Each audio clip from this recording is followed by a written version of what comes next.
When a beloved property gets some kind of follow-up, whether it be a sequel, remake, or reboot, there's a wide range of ways it can end up being received. On the positive end, it can prove to be just as good or perhaps better than the original work, with there even being the odd successor that becomes so beloved that it can make people forget there even was a first entry. Or at the other end, it can end up being just okay or even outright bad, with some of the worst succession stories often being the ones where the reaction was so negative it can arguably be blamed for killing the series outright. However, I'd argue there's a step beyond the franchise killer, those being the ones that get erased. A work that is viewed as so irredeemably awful by the fans, general audiences, critics, and even the studio execs, that when a new entry in the series eventually comes out, everyone can collectively agree that the last one just didn't happen, and we will never discuss it again. So how about we take a look at just a few of these banished sequels and ostracized reboots, as I showcase to you video game follow-ups that were so hated they got retconned from existence.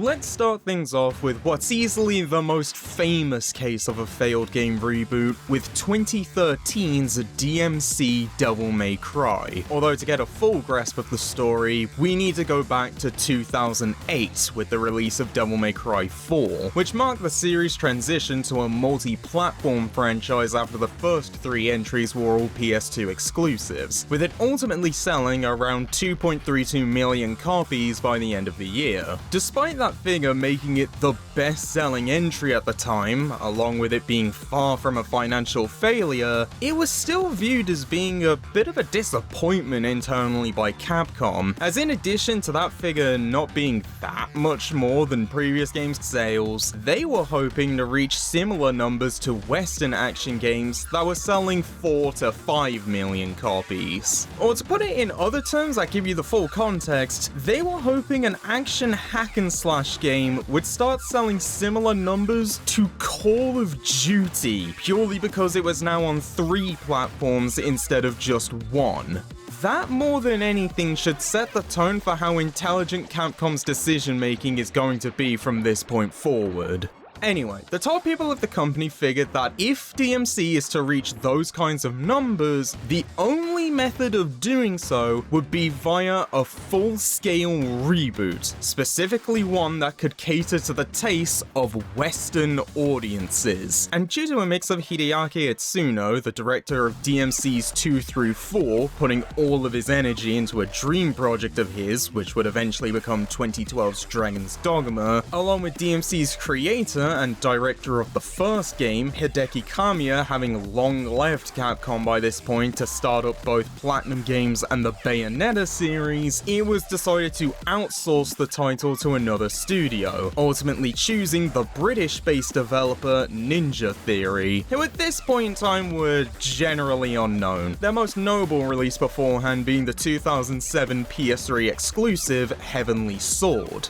Now, not much would be known about the title until its initial reveal at the 2010 Tokyo Game Show, and it's at this reveal where the public opinion on the game would immediately nosedive and never recover, as in their midst to try and make the game cater to a new market, Capcom seemingly just didn't realize that such a radical shift in tone, art style, and particularly the new design and characterization of the series' main protagonist Dante would massively piss off the fanbase they had already established, with most of the ire fans felt being aimed at Ninja Theory, some going as far as to send them death threats over it, which is not only just shitty toxic behavior that helps no one, but it was also completely misguided, as it turns out most if not all of the pushes to make it completely unrecognizable from the original series were from Capcom, as part of their push to appeal to younger Westerners, with the team at Ninja Theory originally wanting the game to be more in line with the previous entries. Whilst Capcom would attempt to run damage control, mainly by toning down some of the grittier aspects of the story and Dante's character for the final release, any hopes of redeeming the game in the eyes of hardcore DMC fans were long gone, as most of them had already written off the title as a piece of shit that was disrespectful to the series' history.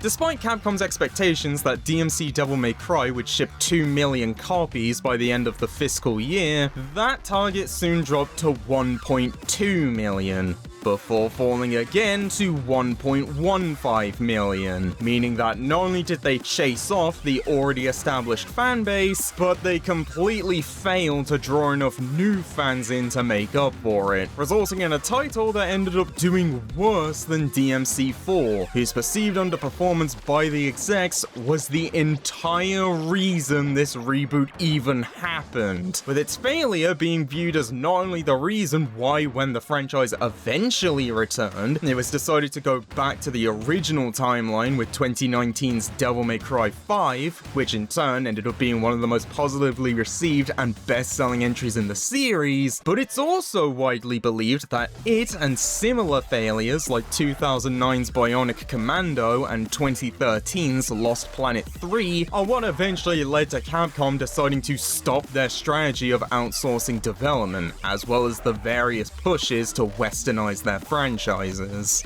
However, none of this is to say that the game is completely irredeemable, as whilst yes, from a story and writing perspective it's still mostly garbage, the gameplay of the title is actually pretty good, resulting in it getting positive reviews across the board from most critics, in spite of the harsh fan backlash. In fact, not only did the reboot later get a definitive edition release that further improved the gameplay, addressing criticisms from both fans and critics, along with making small tweaks to the story, some of the gameplay changes made for DMC5, like the more linear mission style structure and the style rank announcer, are things that were actually carried over from the reboot, with the relationship between Capcom and Ninja Theory apparently still being fairly positive, though given the latter's acquisition by Microsoft in 2018, it's unlikely they'll be working together again anytime soon. Overall, I get the feeling that DMC fell into a similar trap as something like Banjo-Kazooie Nuts and Bolts. Something that when viewed in a vacuum can make for a good, or arguably even a great game, that unfortunately for a lot of people gets dragged down the moment they remember what franchise it's supposed to be a part of. Had it been an original IP, or at the very least not as radical of a shift from the previous games, and I think its reputation would be nowhere near as negative as it ended up being. But hey, what few fans of the reboot there is can take solace in the fact that even with all of its flaws, it's still easily a country mile better than the actual worst game in the series, DMC2, because out of all the words that can be used to describe the reboot, boring is not one of them.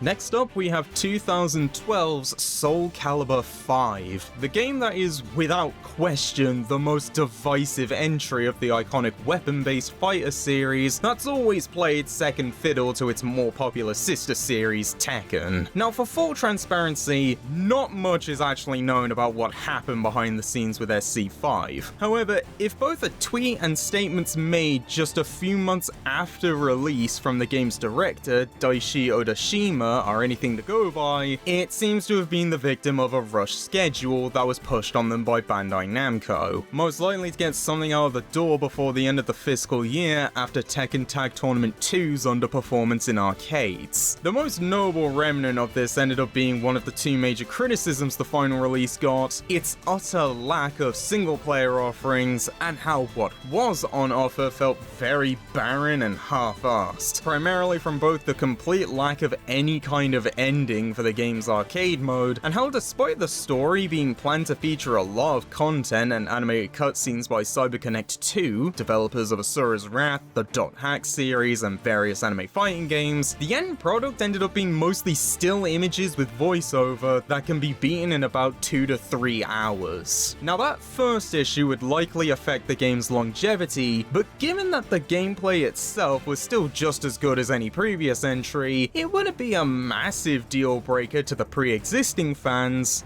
if it wasn't for the second issue, which was brought about by one of the main creative choices made for the title to try and keep things fresh. Namely that it saw a 17-year time jump from the last game, a decision which within the realm of fighting games has seen results on both ends of the spectrum. When done right, it can see great success and make the series bigger than ever, like what happened with Tekken 3. And when done wrong, it's a massive bomb that almost kills the series due to ostracizing existing fans, as shown with the original release of Street Fighter 3. Given the video you're watching, I think you can tell which category Soulcalibur V fell under. Unlike Street Fighter 3 though, where the issue was barely anyone from previous games coming back, along with it being unclear who fulfilled similar gimmicks to the ones that were cut, Soulcalibur V's main issue is that on top of nearly all of the new characters having the same exact moveset as ones that were dropped, the returning characters seem to have barely changed at all within the supposed 17 years that had passed since the last game, immediately raising the question of what the point of the time jump was if all they were going to do with it is introduce a bunch of half-baked clones that come nowhere close to being as interesting or cool as the characters they were replacing. If you want just a taste of how unpopular V's newcomers were, when a character popularity poll was held by Namco and Project Soul just 3 years after V's release, which featured all 45 characters from across the series, the only exclusions being guests and bonus fighters, not a single character from the game managed to break the top 20, with Patroclus, the game's main protagonist who you're forced to play as for the majority of the story mode, ranking towards the bottom at 37th with only 32 votes. In the end, Soulcalibur V would end up selling around 1.3 million copies after 8 months, a substantial drop from 4, which sold 2.3 million within the same time frame, with its poor performance often being believed to be one of the main reasons why it took 6 years for a new mainline entry to come out with 2018's Soulcalibur 6, which not only acted as a soft reboot for the series, returning to around the same time as the events of the first game, but also established that 5 is now an alternate bad future which some of the characters have been warned about and are now actively working towards stopping, effectively erasing the game's events from the timeline, along with completely ditching any and all of the time skip's potential plot threads. Say whatever you want about some of the narrative choices Tekken has made over the years, at least they didn't make a sequel so unpopular that they had to use time travel to undo it.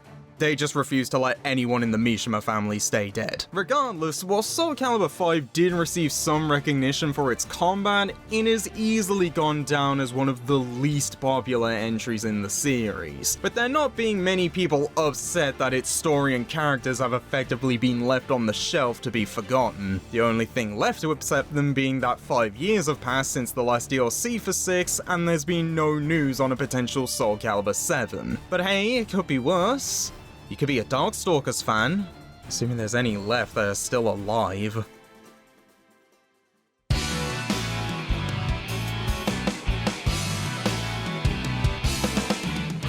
I think it's fair to say that no one would argue that for the most part, the last 2 games I've talked about were disasters, but at least both DMC Devil May Cry and Soulcalibur V provided decent enough foundations for future entries. This last one, however, was so rotten from a foundational level that when people were brought in to try and fix it, their only effective solution was to just nuke the entire thing. The game in question being Final Fantasy XIV, which may surprise some of you, given nowadays 14 is widely considered to be one of the best MMORPGs you can play right now, to the point that a few years ago, it officially dethroned World of Warcraft as the most popular one on the market. Not to mention, Final Fantasy games, with few exceptions, have always been self-contained stories that have next to nothing to do with each other. So how can this possibly qualify for this video? Well, if you are someone who's thinking that way, it's because we're not talking about the same thing. You're thinking of the game's 2013 relaunch, along with the many expansions it received down the line. What I'm referring to is the original vanilla version of the game that was released in 2010, where frankly speaking, the questions concerning it were less what went wrong, and more, did they do a single thing right? To quickly speed through some of the bigger criticisms the game saw so that we're not here all day talking about what it did wrong, the game suffered from horrendous performance issues, mostly due to optimization so bad that environmental flower pots had the same number of polygons as a player character, the UI was borderline unusable and felt incredibly outdated, the intended path of leveling up was ridiculously grindy, botched translations that were so poorly done it was beyond parody and even left the Japanese players confused, the most infamous being how chocobos were referred to as horse birds. The combat was extremely slow and boring, a fatigue system meant to prevent over-leveling by slowly decreasing the amount of experience you got over time that proved so unpopular it was eventually just patched out in a later update. The world maps were just a package of select tiles that were copy-pasted before being stitched together, and the online was so poor that there were reports of the game suffering from upwards of 400 server crashes a day. Bear in mind, this game had apparently been in development since at least 2005. Whilst I could keep going, I think by this point you get the picture. The original release of 14 was an unmitigated disaster that pleased no one, especially not Square Enix, who, owing to how universally reviled the game was, replaced the majority of key members of the dev team to try and save the sinking ship, with Square's then CEO Yoichi Wada having to issue an apology for how the game turned out, acknowledging the release had greatly damaged Final Fantasy's reputation. The new team, now led by Naoki Yoshida, also known as Yoshi P, would try to smooth over the cracks to make a better 2.0 version, but upon discovering that the issues went as deep as the game's engine and server structure, they soon realized that the only way they could fix things and win back their players' trust would be to just scrap the original game entirely and restart development all over again. In 2012, one final event was held for the game, which ended with the entire world of 14 getting completely obliterated with no survivors, with the game officially relaunching in 2013 as Final Fantasy XIV: A Realm Reborn. And after enough time, 14 eventually managed to recover its image and successfully win over the fans in the end. And all it took was nuking the original universe out of existence, with basically everyone, both within and outside of Square, being more than happy to let the original 1.0 version of the game stay dead, its only legacy being the perfect example of what not to do when making an MMO. So to summarize what we've been through today, sometimes the best way of learning isn't from seeing how to do something right, it's from figuring out how to avoid the mistakes of people who did it wrong beforehand. And that occasionally the best way of stopping these kind of missteps is to figure out when to say no. Otherwise you end up with a bunch of business execs being shocked that no one wanted a dark and gritty reboot of Bomberman.